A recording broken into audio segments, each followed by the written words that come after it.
செம கான்ல இருக்கா போல. ஐலி, ஏன் ஒரு மாதிரி டென்ஷனா இருக்க?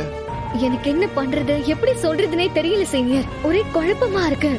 என்னாச்சு? அதான் எல்லா பிரச்சனையும் முடிஞ்சு இன்னும் கொஞ்ச நேரத்துல கல்யாணம் நல்லபடியா நடக்க போகுது இல்ல? அப்புறம் என்ன? நான் இந்த கல்யாணத்தை பத்தி சொல்லல. அப்புறம் உங்க அக்கா ஏன் இப்படி பண்றாங்க? ஏன் எங்க அக்கா என்ன பண்ணாங்க? என்ன பண்ணாங்களா? பாத்தீங்கல்ல, அத்தனை பேரு முன்னாடி நமக்கு கல்யாணம் நடக்கணும் அது இதுன்னு சொல்லி அவங்க பாட்டுக்கு அடுத்தடுத்துன்னு போயிட்டே இருக்காங்க. விட்டா நமக்கு கல்யாணம் பண்ணி வைக்காம விட மாட்டாங்க போல இருக்கு.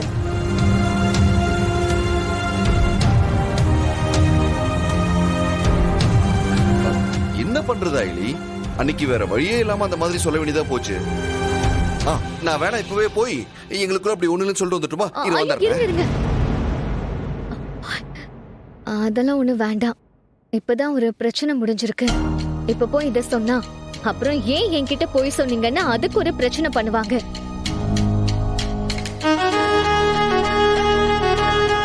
ஐலி, அப்புறம் என்ன பிரச்சனை? அது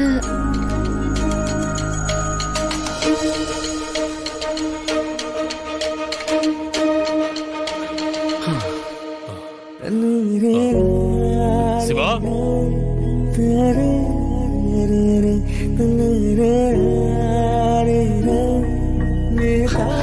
அங்கிள். சிவா, சிவா, இந்தப்பா இந்த ட்ரெஸ்ஸை வாங்கிக்கோ. அங்கிள், என்ன இது? எதுக்கு இதெல்லாம்?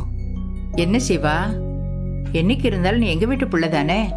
எங்க வீட்டுல இருக்கிறவங்க உன்னை புரிஞ்சுக்காம அப்படி இப்படி நடந்துக்கிட்டாலும் எங்களை பத்தி உனக்கு நல்லா தெரியும்ல.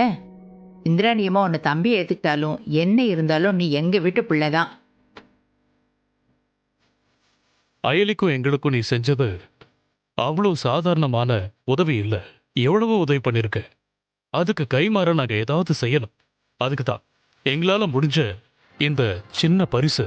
அவ்வளவுதான், வாங்கிக்கோப்பா ப்ளீஸ். வாங்கிக்க.